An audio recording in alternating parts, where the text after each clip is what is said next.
Hey there, you're watching AFTERBUZZ TV, the after show for Big Brother, a huge brother, in fact. And we're going to be breaking down episodes 12 through 14 of season 18. Lots of juicy stuff to talk about. Stay tuned, babies. You're tuning into the destination for TV superfan discussion, AFTERBUZZ TV. And now, let the buzz begin. Yes. So, you might be familiar with this song. It is the theme song. It's the theme song for Big Brother. And you might not be familiar with the person to my left, or maybe you are. Let me get down to business. Basically, my co-hosts completely abandoned and blindsided me. I feel like I was put up on the block of Big Brother this week, but I will not be voted out. No. In fact, I actually voted someone in, and his name is Brock Ciarlelli. Hey, everyone. Thank you for having me here. Oh, thank you for being here. Now, Brock is not only a Big Brother fan, he's also the star of ABC's. Yeah. Okay, good job. Yeah. It's, The Middle. The Middle, yeah. So if you guys want to watch that, we're switching nights. It was on Wednesday nights. Now we're going to be on Tuesdays for season 8. Tasty Tuesday. Yeah, so be, they on the say. lookout. I'll be looking everywhere. Yeah. But mostly on Tuesday nights. Right. And it stars Patricia Heaton and Neil Flynn, who are hysterical. And then we start up, I think the first episode of season 8 is in mid-October. Ooh. Yeah. Well, what a fall treat that will be. Yes. I'm looking forward to it. Yeah, we go back to work in a couple weeks, and I'm very anxious to get back. Oh, I'll be there. Damn, good. Sneak What if I out, just so. showed up at your work? Yes, you're like, hello. Right. I'm here. I'm part of the cast, so I can haul her out. But we're here to talk a little bit about that, but mostly about Big Brother. Huge Brother. Yes. What a big week. It was, you know what, it's really spicing up. I think finally we're getting to see what the show's all about. The first few weeks for me were really slow. How did you feel about it? Well, especially because you had the 8-pack and no one was kind of deviating for that for however long it lasted, a week or two. And, they're just kind of voting out and things basically went according to plan. They got Jose out, they got Victor out, blah, blah, blah, blah, blah. But now things are starting to dissolve, new relationships are starting to form, enemies are starting to come together because, like, this is my only option. Frenemies, exactly. Which is so funny to me because, kind of at the beginning of the Sunday's episode, Tiffany's coming to Frank and she's like, I feel like I'm making a pact with the devil, but back... He's like, I'm not the devil, girl. Yeah, but I also had a flashback. I literally just thought of this, of when, back when Frank, on his original season 14, when it was Dan and Frank, and Dan Giesling? Yeah, and they were like, they hated each other. They were soul enemies, but then when Dan had his back up against the wall, he went up to Frank and they're like, we gotta work together. And there's these mortal enemies coming together to create this alliance, which just kind of reminded me of... Did that one dissolve as well? It lasted for... Actually, I don't remember. I want to say Frank got evicted pretty soon after that, but the funny thing is Dan was 100% into wanting to work with Dan, who was, for the majority of the season, his worst enemy. Wow. Yeah. See, but that's a person who understands how to play the game, because it's not really about who you like. If it's about who you like, then you're going to get out, or you're going to be a floater and be annoying. If you play the game, you will be willing to work with people who you don't like personally, or who you think have been kind of bad to you in the past, but who can benefit you in that moment. It's like politics almost. Totally. And I think Frank is doing a good job at the game, and he knows how to manipulate people, and he knows how to work people and talk to the right people when he needs to. And I think it's because he learned so much on his first season, because he was working with Dan, who's one of the greatest Big Brother players. He was working with Mike Boogie. Geezels, as I like to call him. Got a case of the Geezels. He was also working with Mike Boogie, who is also a phenomenal player. So he was working with two of these great players who have an amazing social strategy. So he's now using that in this season right now, and I think he's doing well. I'm not the biggest fan of him as of late, but... Yeah, you know what, though? I'm so willing to forgive someone that... I know, granted, it didn't happen to me, the sexual harassment. Totally. But when someone really does atone for their sins... I'm Catholic, so I'm willing to forgive. You're not going to get excommunicated from the Church of Lauren. Totally. So, and he did apologize. He did apologize, genuine. and it was genuine. And he still felt bad about it, because when him and Day had that sit down, in this week's episodes, right, we saw that he said, "I thought you were still mad at me for that," and I really do feel badly about that still. So he, it's not just something that he said and he didn't mean. He said it and he meant it. So he won me over a little bit this week. Totally. And speaking of that conversation, though, I think also Davon is doing a great job at, learning from her past season, because in that conversation, she was like, I got to do what I got to do. Damage control is the thing I got to do. And I think she was so brilliant at kind of manipulating him, I wrote down, she was like, when she sat him down, she was like, you're smarter than this, Frank. Why would I do this, this, and this? Like, completely. Yeah, building him up. Exactly. To make him think that he's too smart that she did what she did when she did what she did. Exactly. So I was like, oh, that's so brilliant. But it didn't really work out. I know. That way. You know, but did you think that I think that she let a little bit of old Devon out, and she maybe admitted to that as well. Totally. It was when, it was right when Tiffany was kind of calling her out and everything, and she came in and started blowing up, but then she was like, whew, I gotta step away because that's what got me on the block last year, you know, and she's learning. I think when people learn from their things, whether it's from a previous season or they learn from the week before. Or even in life in general, when someone learns from their past mistakes, you respect them and you want to be on their side. Totally. Even yourself. Yeah. Good job. Yeah, so I mean, so what else happened? Like this whole first Sunday episode, so their whole plan of Paulie winning, so that means Frank or Bridget could not get evicted because Natalie, right? Not Natalie. Michelle. Michelle. Who? Right. Why has she not been on camera at all? I feel like she's this season's Becky. I think she is because I could not tell you what her personality is well, like. Except for the first video that we saw, we know she's a nutritionist. She doesn't like fat people, and she's got something against, like, basically she's afraid of everything. She said she's afraid of, like, what was something irrational. Yeah, all these irrational fears. That's right. That's so right. That's all we know from the first episode. And like, I don't know. And she wore like a box for the first week of shows because everybody did. And that team. Oh, right. Oh, that's right. Because they had to have the blurry. Nakedness. But their whole plans now to get them out went out the door. But I guess that kind of worked out. Their plans to get Frank out. Frank out or Bridget. They're like either him or his, Sour Patch Kid or whatever they.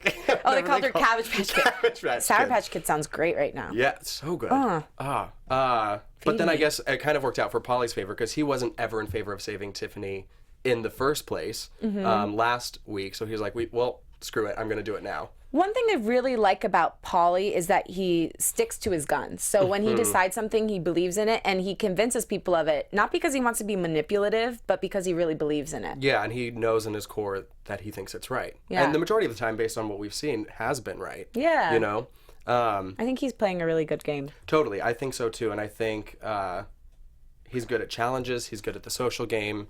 In all aspects. He's good at dating. Talking game. Yeah, Zakia. Yeah. They love to snuggle. I know. Well, wait, did you see that one part of the show where he was putting his hand down her chest? Not I missed that. Not on the breast area, but if this was Zakia's chest and this AfterBuzz thing, these are her boobs. Okay, sorry for our audio listeners, but like I'm taking an AfterBuzz TV logo and going straight down it. He went straight down her chest. Didn't graze the breast, but it was very sensual, and I thought a little inappropriate. A little inappropriate. For the children viewers. Good thing we are not children. Speak for yourself. Then, yeah, yes, I am. I've got like the opposite of Benjamin Button. So that happened. Right. They showed a little bit of his backstory. That was cool. Happened in a later part. Right. But Frank was feeling betrayed, and he and Day had that talk. So we spoke a little bit about that. But then we also saw Tiffany melt. Do her meltdowns, her classic meltdowns. Yeah. And she was going nuts too, which is the thing, and just completely losing it, which I didn't quite understand because they had just saved her. Some group of people flipped to save her, and so I was confused as to, did she know that she was at that moment that she was being used to be pitted up against Frank, or did she figure that out later? Because if I was just not evicted, I would have been happier than that. Would have been eating like a bag of kettle chips or something. Right. Just enjoying my life. Right. That's why I'm not on the show.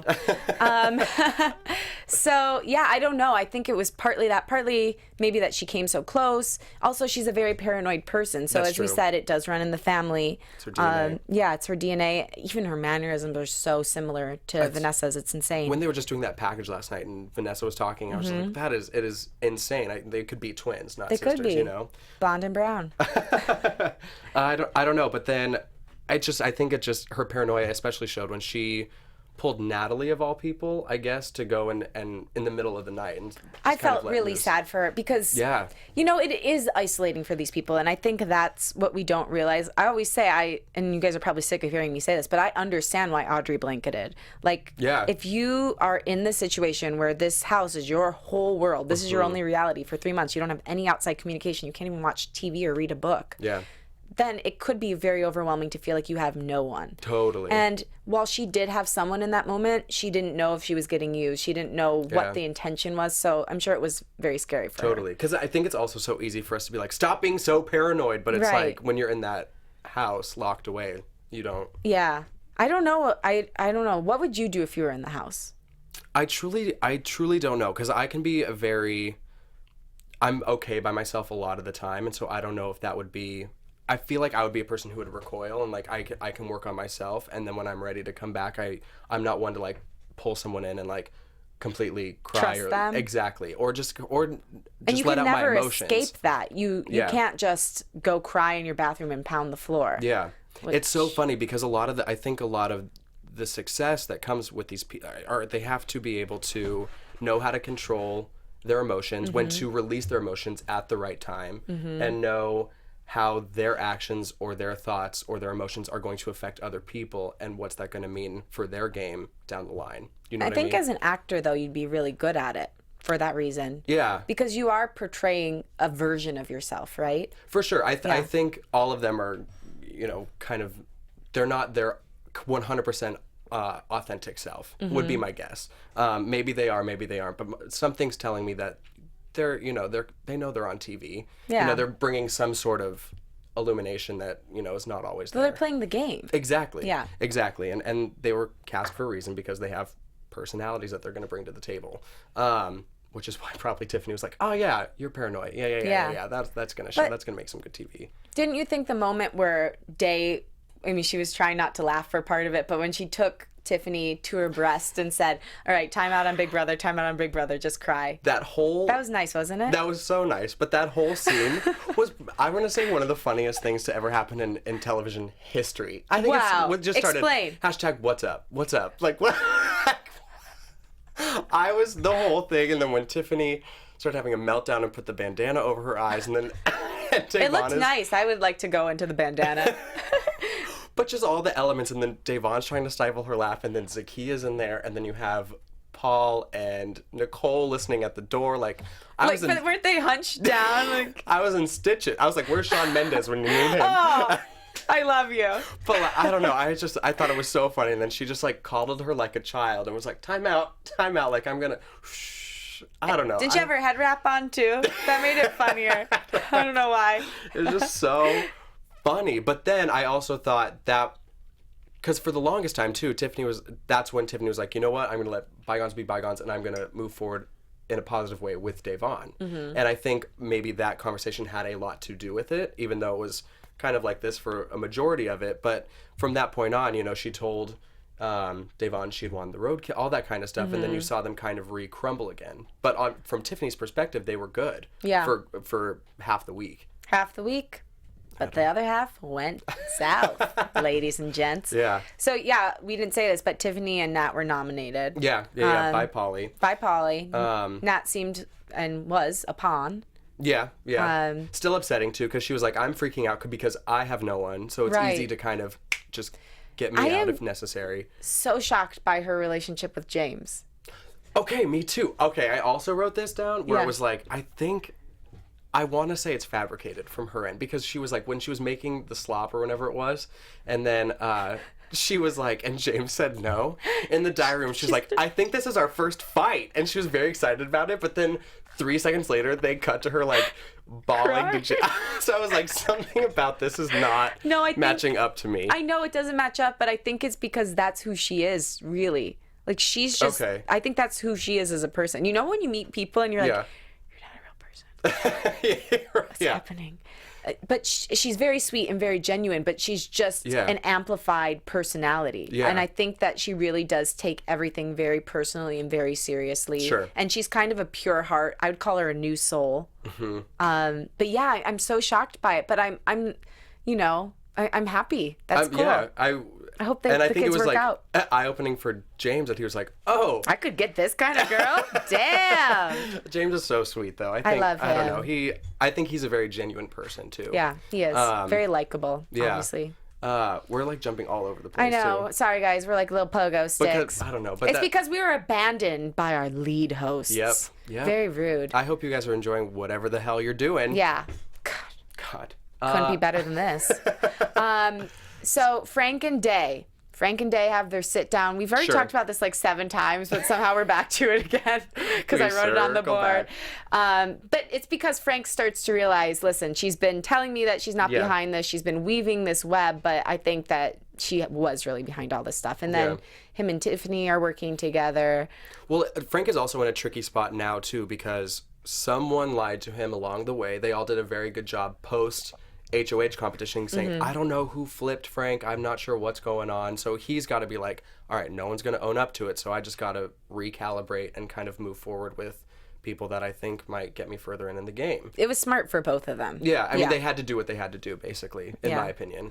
I like your opinion. We also need to tell you that Tiffany won the roadkill, and she put up little Corey. Yeah. What's up with him? Okay, I didn't watch last week's AfterBuzz. Did you guys talk about him talking about the Justin Bieber album? No. Wait. Was that the I mean? I don't know, because he was talking about how he loves Christmas music. Okay. And no, we didn't talk about that. Let's have a conversation. Corey's just like, what? And he goes, Justin Bieber's it's phenomenal. And you're just like, this tall, hunky man with 1,000 abs and the most Do you think he's gay? Yeah, after that Bieber conversation. Said, but they're like, no, you're crazy. He's not gay. That's not how Johnny or James talk. But I was like, I don't think you can dismiss me that quickly. I don't know. I mean, maybe not. Maybe he's just a baseball playing bro. Bieberhead.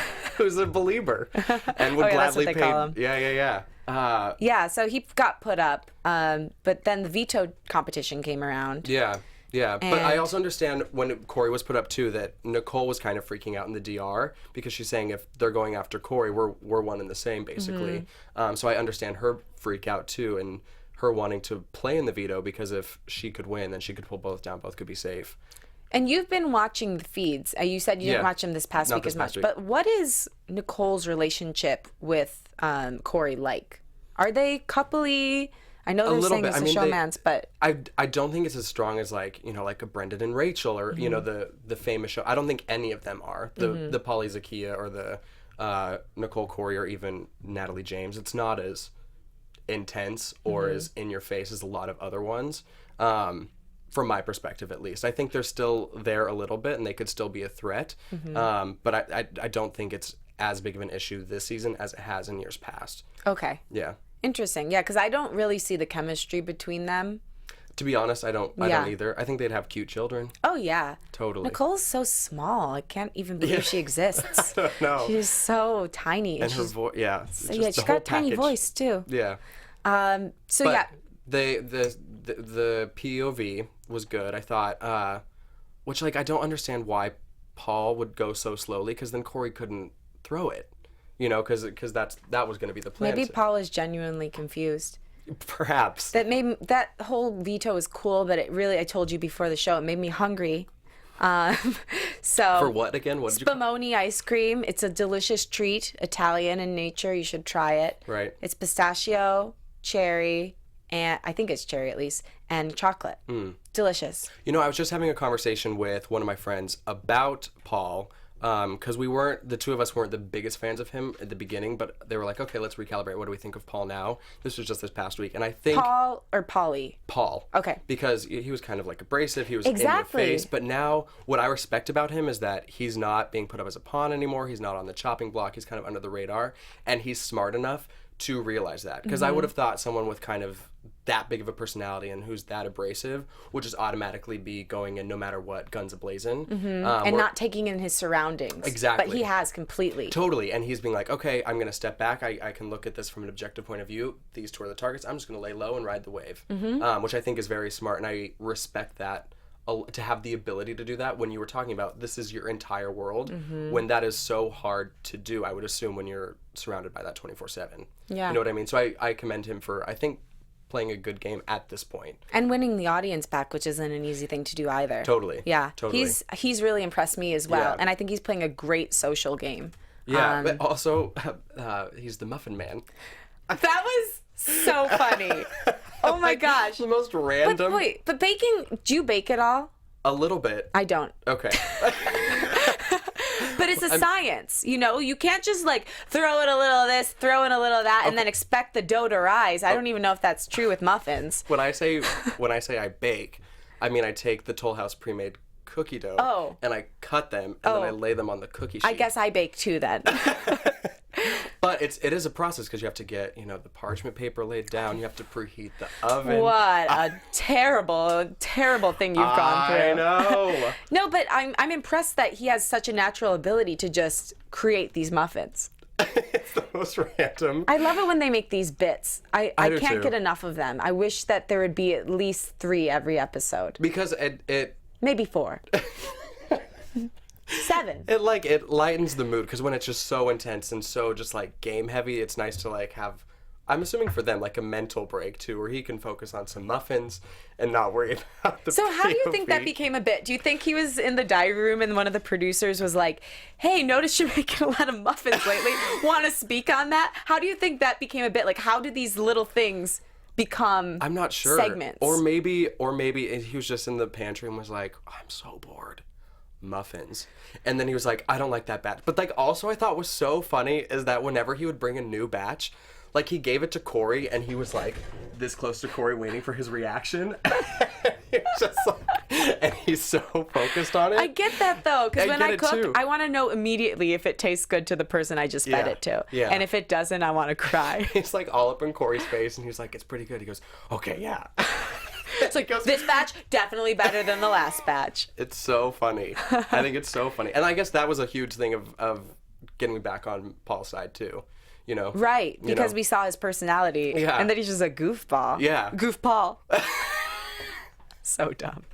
Sorry, guys. Goof Paul. Yeah, I know. Oh my gosh. Do you like it too? I noticed especially in this past week when this week and the week before and the live episodes when Julie's talking and she goes off script, she suddenly sounds like a human. It's so amazing. Like she's like, this week on Big Brother, and she's like, well, it is Big Brother after all. It's not that big of a change, but it's there. It's apparent. there. It's enough for you obviously to notice. Yeah, you guys start looking out for this. Start looking out for the Chen bot to go from Chen bot and then give a glimmer of humanity and go back to Chen bot. Chen human. Chen man. Chen human. Yeah. Yeah, it's very interesting. We are deviate. So We're devious. Devious maids. Corey wins. Oh, yeah. The veto. Sorry. The POV. Save your hate mail. Oh, do they actually give you hate mail? Don't give them. Don't do it, mail. guys. It's because of me, and I'm all over the place. It's not because of you. I should be able to guide it well enough. So he won the veto. He used it on himself. Smart. Right. I was really hoping that he would because I think it's just foolish when someone doesn't use it on themselves when they're on the block. 'Cause Exactly. you never know what could happen. Because I think if they're gonna interview every single person, they're like, would you let a single person ever jeopardize your chances of winning the $500,000? Because the only reason he would have not used it would because Nicole would have been very Susceptible. to be put up in his place. But of course he's going to use it on himself. I'm guessing every single person is going to use it, unless you're an idiot. Who was it way back when who didn't use the veto on Oh, yeah. themselves? They always bring it up. I don't remember. But it was like the bad one. Yeah. Everybody better learn. That one. Very but specific. Right after he won, though, I think that was a pivotal moment in the entire game for Davon and Tiffany because she starts crying. Davon does. Davon does because she's like, I could be put up on the block. Because even though it's just so funny to go back and forth between Tiffany and Davon's diary rooms from this past week, because Tiffany's like, yeah, like with Davon, I'm gonna let bygones be bygones. We're kind of moving forward. Where Davon is still like, I don't know where Tiffany's head's at. We just tried to get her out last week. I'm not sure what she's doing. And it's kind of funny to see Davon kind of paranoid, and then she kind of lets it spill out publicly, which flips the script for Tiffany to be like, I don't know where your cards are right now. Now I see your hand. And again, an instance where she shouldn't have been going into old Davon, quote unquote. Like, Right. keep it under wraps. I know it's hard because, again, I get the whole thing that this is your whole reality and you've got bad memories from last year when you got voted out and, you know, all that. But she should have just kept it under because maybe she wouldn't have been put up on the block if it wasn't for that. Not that it made a difference in the end, but it really could have. Right. Again, like, it was a close call from what it sounded like from what Julie said in the live show. Yeah. Well, it's so funny that like so Corey obviously pulls himself down and then Davon is put up as a replacement because of her freak out.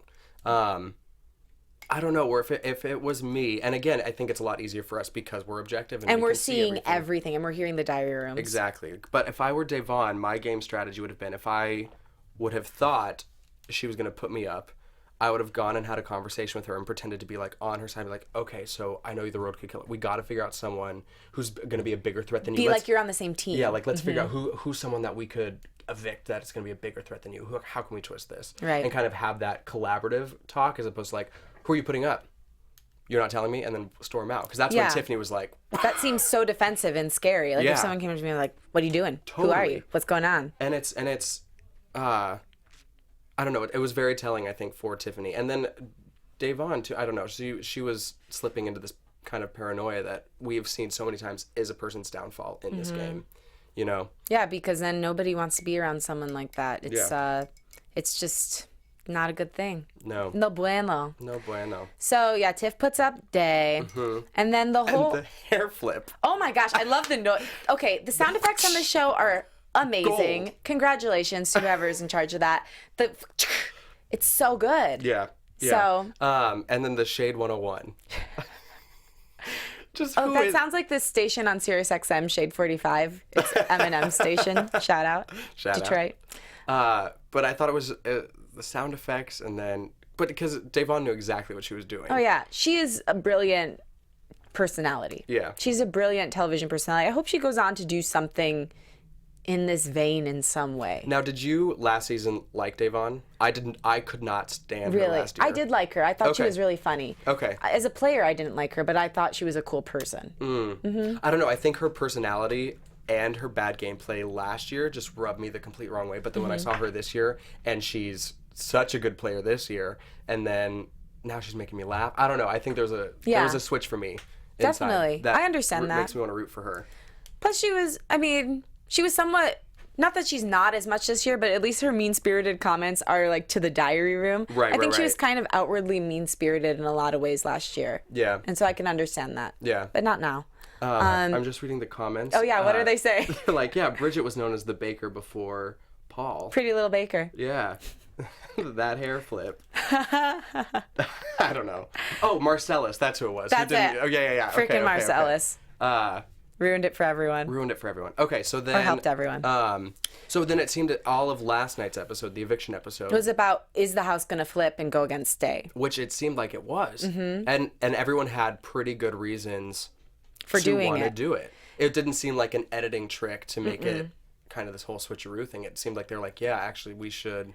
I have a question for you. Yeah. As a longtime and avid Big Brother viewer, what do you think when people on the show say, well, they've been lying to you, I'm like, isn't that kind of the point? Yeah. Like, what did you think was going to happen? Lying is part of the game strategy. Just like you have to have a good swing at baseball, you have to be good at lying because you're going to have to do it eventually. Yeah. You know, I understand. You can't just play a completely honest Abe game the whole time. No, because then that would make for boring television. You're not going to make it very far. Because you can't be honest and be like, we're drawing the line right here, you're on that side, I'm on this side. Like, that's never, you gotta have that gray area, and that's when the lying comes in.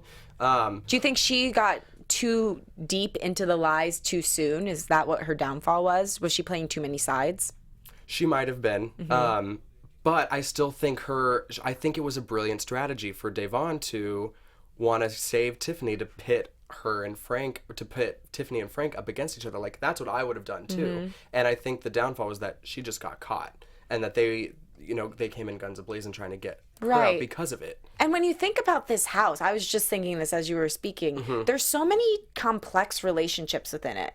There's like Bridget and Frank, and then there's Zakiya and Paulie, and then there's Corey and Nicole. Then there was the 8-pack that's like split apart, but then there was the Fatal 5. Then they wanted to take Devon and put her in with the couples. So I can understand why Day's head was spinning and saying like, I don't see one situation in all of this where I can stay safe. Exactly. So that's why she was playing all sides of it. And I get it from that perspective because her back was up against a wall. Yeah. Because even if she made it to the final 5 with most of those situations, she still would have been voted out, and then there would have been 4. And I mean, that's the sign of a good player to be able to realize all of that, because so many people realize it way too late until they are in that final 5 and they're like, oh shit, I'm the lowest on the totem pole. And they've gone all the way down the road and there's no turning back. Exactly. It's a dead end. Yeah. Okay?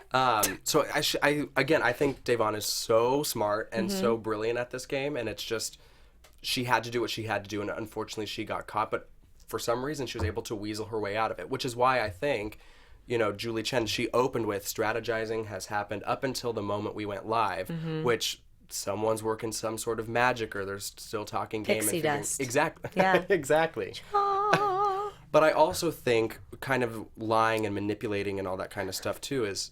Oh my gosh, our engineer, I just saw that he pulled up spumoni and muffins on the board. That's You're great. Amazing, Steve. Oh my God. So that's what spumoni looks like. Yeah, it's delicious. I got it for free at all the family-style restaurants my grandfather took me to growing up. Oh, I love it. But a thing that I think makes me wonder if Corey's not a good player, I think he's just kind of there. I think Corey's not the most intelligent person in the world, and they've painted him to be that way on the show. So yeah. Have you seen anything different on the feeds? No, and I think the thing that was a really big... He is as dumb as I think he is. I don't mean to be mean. He's aligned himself with some smart people. Yeah, I'll say that. And he seems like a very sweet individual. Exactly. I mean, he's a believer. With a fever for beaver. I mean Bieber. I think I said beaver. Can they hear that? Yeah. No, it was a private sound for just you. I don't know. But was when he was it in the safari room or wherever it was, and he was having the conversation with Corey and Frank, and he was like, well, I know Tiffany was not the roadkill. I don't know who put me up. And it's just like, as a player, in my opinion, you can have gut feelings, but you cannot be so stupid to write off certain scenarios. Right. You know what I mean? Is that you have to be a smart enough person to explore every single avenue. And that's a thing that I've noticed about strong players, especially this season. Maybe it's because I'm watching the live feeds more closely, but it's players like Nicole, like Frank, like Devon, who I truly see sitting down, whether it's the 3 of them or with separate groups of people, they will literally sit and talk for hours of different scenarios that could happen, what their game plan is going to be if so-and-so wins, if that person wins, if I win, what our game plans will be and how it will affect the game and moving forward. And they work out every single scenario. Yeah. And because of that, I think those conversations build trust. I think that conversation, as the game goes on, makes you a stronger player. And it makes you want to work with that person because at the end, like, you want to be with people who can help take you to the top. Exactly. And if those people are already thinking that way, think of how good they're going to be by the end of the game. Yeah. Because that's all they're doing is thinking and talking. Exactly. And I think I saw that especially at the beginning of the season when I was watching the live feeds, but they would just strategize about every single scenario. And I thought, how brilliant is that? And that's how Paulie kind of got roped into, because he was in a lot of those conversations too, which I think is what's making him so strong, is that now he's exercising that muscle of thinking of every single avenue that could happen and what's going to benefit him and his alliance in the long run. Definitely. Paulie's doing a great job. Yeah. So what do you think is going to happen with Devon this week? Do you think she's got a lot of, basically makeup work to do? It depends on who comes back into the house. Because what I didn't realize is that they're doing Battle Back tonight yeah. and then playing HOH. So my guess is because they didn't play HOH last night and they didn't tell them that a person is coming back, their heads are reeling as to why didn't we play HOH? What's going to happen? What's this twist? Why didn't we play HOH? But right, though, because they'll usually go right into game for it. HOH. But they're waiting for the person to return tonight. So I would say if Tiffany comes back or Jose, because Jose was saying in his package last night that if he... package is such a funny word. He was saying inside of his package. Right. That's just like a segment. A segment, yeah. For people who are in the industry. television business, like Brockles. That he was going to come after Devon. And obviously I think Tiffany's going to come after Devon if she gets back into the house. Their house looked so nice. Yeah, where are they? I don't know. Can I get an invitation? Also, poor Glenn is going to be... eaten alive. Yeah. Those omelets aren't going to be the only thing eaten. It's going to be Glenn, too. But really glad you're working on your cooking skills, buddy boyfriend. I'm tapping out. That is so funny. Okay. I want Glenn to come back. I do too. It's not gonna happen. It's not, but like maybe we can do something for him. I don't know. $25 Amazon gift card, something. Poor Glenn. He's been wasting the past 37 days of his life in this house. Doing what? Because he can't watch the show. Well, I was hoping he was playing volleyball with Jose, who seemed to be playing by himself. I always feel not confident saying his name because I want to say Josea. That's how it's spelled, or how I think. Okay. But it is pronounced Jose, based on the show, I think. Okay. I thought he was playing volleyball with him. Glenn was, but it turns out Jose was just playing it by himself. Yep. Yeah. Because they would cut to him serving, and then they would cut and be... They're playing volleyball. Poor thing. I don't know. We're jumping ahead. So Tiffany got evicted. So Tiffany gets evicted. I could have fooled me. Yeah, she did. Bye, Tiff. Bye, Tiffany. But she's really excited at the prospect of the battle back, and she's hoping she wins. Yeah. God bless. Yeah. Who do you want to come back? I want Glenn to come back. Same. But I don't feel it will happen. I don't either. Because he has to play every single one, correct? Mm-hmm. Where Tiffany just has to play... That doesn't seem fair. Right? Especially, I feel like we're like completely discriminating against the elderly in this situation. Not that he's elderly at all, but for Big Brother, yes. He's the oldest one by a long shot. By a long shot, and he's the only one that doesn't have a hot body. Yeah. So... I don't know. Yeah, I feel like he should be given some sort of advantage. Poor guy lasted 12 hours. Yeah. Oh. I hope. Do they pay them by the week? Yes. Good. I just read something about this. I think they do. I was wondering because how can you manage your bills otherwise? I want to say I saw somewhere it's around $750 a week. I could be lying. That's decent. Yeah. Yeah. So I mean, it's you're not incomeless when you walk out of the house. You have a nice check. I think the only people who do not get paid that weekly are the winner and the runner up because they get the huge lump sums of money. So that's money you'd see at the end of your stay. Yeah. Okay. Yeah. Interesting. I wonder how they pay 3 months of bills while they're in the house. I have no idea. We're gonna be interviewing some past Big Brother contestants coming up here in the near future. So we'll have you in when we do that, and we're gonna ask them all those questions that we're dying to know. Yeah. Dying. Because I think the whole behind the scenes stuff is so and my friend Caitlin works on the show too. She's either like a producer or some sort. She's in production in some way. So I'll see if we can get her in as well since we're not filming right after the show now. Maybe she can come in on Fridays. I don't know. Yeah. So we've got lots of insider dirt for y'all. Yeah. Y'all kids. Anything else we need to talk about? Let's see. Well, also, Glenn was saying that he wants to get in because he said all they had to base me off of were my competition skills of 2 competitions or however many it was. He goes, they don't know me as a player. They don't know my personality. So I would be interested to see what kind of a player he is. All we know is he likes eggs and that he grooms dogs. And he used to be a cop or a fireman in New York. That's all we know. Something of service. Yeah, some sort of service guy. I don't know. But he seems like a decent human being, like a decent guy. So you want Glenn. Who, in reality, do you think will come back? No, not at all. Not even a little. Who do you think will actually? I think Tiffany's got a good chance. Me too. Mm-hmm. I think it's going to be either, but also Victor's physical. Oh, Victor has been lifting. Yeah. Lifter. Hashtag lifter. Lifter. Jose is fit, and I think Jose could come in. He's playing volleyball by himself, so who knows what he's capable of. It's anyone's game at this point besides probably Glenn.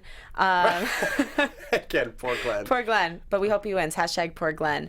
Also, we're getting rid of the roadkill and the teams. Thank God. Because the teams have just been so dumb. It's like no one can beat Category 4. Yeah. Well, it's also then when people have to put people up for eviction, or even when it was the roadkill, they only have a small pool of people to choose from, and it's not as much fun. No, it's not. It doesn't lend itself to backstabbing as much or letting the tables turn as much or anything. So I'm glad, because I love the twists and that, but they always kind of fizzle out at some point. But I'm glad they acknowledged it this time. Remember last year when they had Takeover and then it just went away and no one said anything? So I was glad that Julie was like, hey guys, you've been doing this, not going to happen anymore. Right. That's all I asked for. Yeah. And so I always love just the traditional game of Big Brother, which is what I think we're moving into. Once that person comes back from the battle back, it seems like it's going to be a traditional HOH, POV, 2 nominees, all that sort of stuff. At heart, you're a traditional guy. Yeah. You just want the simple things. Yeah, because I think that when you strip it down to its basics, that's when it lends itself to the most strategy, the most potential for a backstab or a blindside, a backdoor, all that kind of stuff. And that's what's so interesting to me, because that's when someone's smarts can really come out to play, in my opinion, you know? I do. I agree with you. I think it's just now getting very interesting. Yeah, yeah. I'm feeling very excited. Do you want to make predictions, or do you feel we've predicted enough? What should we predict? Who's coming back? We've got to pick one. Your AfterBuzz TV predictions. Yeah. Yeah. Yes, I think I'm going to predict. Go, you go. I'm going to predict Victor. That's who I'm guessing. I'd say Victor or Tiffany. Okay. I would, just for my own personal enjoyment, I think, not even because I wanted to strangle him whenever he was Jose. on. Yeah. He's got a good chance, don't you think? Because he's scrappy and he's like not in touch with reality, so he thinks he could win. And I think sometimes just having the thought that you can win helps you win. Totally. And I think he just needs to come in and recalibrate, because he is smart enough to be in the whatever house he's in, secluded, to be like, I probably won't be as arrogant as I was. Yeah, I'm really proud of him. Maybe he got a journal, started reflecting. God bless. He goes, why did I get evicted? Yeah, you gotta, again, this show today with Brock and I, the real hosts. Right. Kidding. I miss those guys, but Brock is amazing. Thank you so much for being here. But thank you. I feel like our theme today has been, if you can admit to the problem, you can solve the problem. Yes. So. Yeah. It's all about being a good game player. Yeah, in Big Brother and in life. So true. So, with that, folks, I think that we're going to head out. Yeah. Anything you want to say? Yes, watch The Middle on ABC on Tuesday nights. I think it's at 8 o'clock. I think it's... Okay. Yep, and then... Me too. And then you can follow me on all forms of social media, Snapchat, Twitter, Instagram, Facebook, if you're so inclined, at Brock Ciarlelli. Aw, and you can follow me at Lauren LoGrasso, and I have a show coming up. I'm playing Bar 20 on Monday. Yeah, not this coming Monday, but the one after. Monday, August 1st at 10:30 p.m. I'll see you there. If you guys are in the Los Angeles area, I've seen her perform multiple times, and she is quite the talented human being. Oh, thank you. Well, and Brock is an amazing actor, as he is a person. So also, we'll plug. Thank you. We'll plug Johnny too, because he has an additional show, the 28th. I think it is. Is that this week or next week? Next week. Next week, I believe. Okay. The Gay Guide to Tinseltown. You saw it, right? It's amazing. It's I've phenomenal. seen it twice. It's a one-man show that he's doing for the Fringe Festival. They gave him an extension. I think he's one of the only person. I think he's the only. To get an extension, and it's truly phenomenal. They bumped him up from a 20-person theater to an 80-person theater for this show. Blew my mind. So if you're in the Los Angeles area, check it out. He has a website for it, and buy tickets to it, because it is phenomenal. Do it. Thank you so much for watching, and thank you for everything. Also, be sure to go onto our YouTube, like, comment, subscribe. Also, make sure to check us out on iTunes. Like, comment, subscribe. It means so much to us. Thank you for being amazing viewers and for sitting in and hanging out with me and Brock. We love you. Thank you. Bye, babe. Bye.